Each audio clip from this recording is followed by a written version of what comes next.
தமிழ்நாட்டில் 12ஆம் வகுப்பு பொதுத் தேர்வுகள் இன்று தொடங்கியுள்ள நிலையில் தமிழக வெற்றிக் கழக தலைவர் விஜய் மாணவர்களுக்கு வாழ்த்து தெரிவித்து அறிக்கை வெளியிட்டுள்ளார்.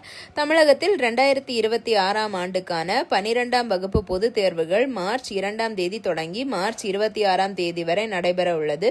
அத்துடன் 10ஆம் வகுப்பு மாணவர்களுக்கான பொதுத் தேர்வு மார்ச் 11ஆம் தேதி தொடங்கி ஏப்ரல் 4ஆம் தேதி வரை நடைபெற உள்ளது. 12ஆம் வகுப்புகளுக்கான பொதுத் தேர்வை தனித் தேர்வர்கள் உட்பட மொத்தம் 8,27,475 மாணவர்கள் எழுத உள்ளார்கள்.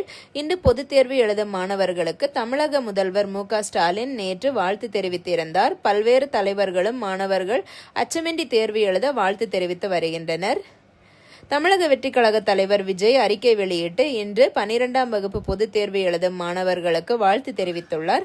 அவர் வெளியிட்டு இருக்கும் அறிக்கையில், தமிழ்நாடு மற்றும் புதுச்சேரியில் 12ஆம் வகுப்பு பொதுத் தேர்வு எழுதும் என் அன்பு தம்பிகளுக்கும் தங்கைகளுக்கும் வாழ்த்துக்கள்.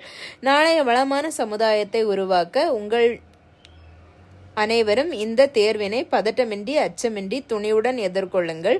உயர்கல்வியில் சிறந்து விளங்க அட்வான்ஸ் வாழ்த்துக்கள். நல்லதே நடக்கும், வெற்றி நிச்சயம் என தேர்வு எழுதும் மாணவர்களுக்கு வாழ்த்து கூறப்பட்டுள்ளது. இதை பற்றி உங்கள் கருத்து என்ன அப்படிங்கிறத கமெண்ட் செக்ஷனில் சொல்லுங்கள். நன்றி.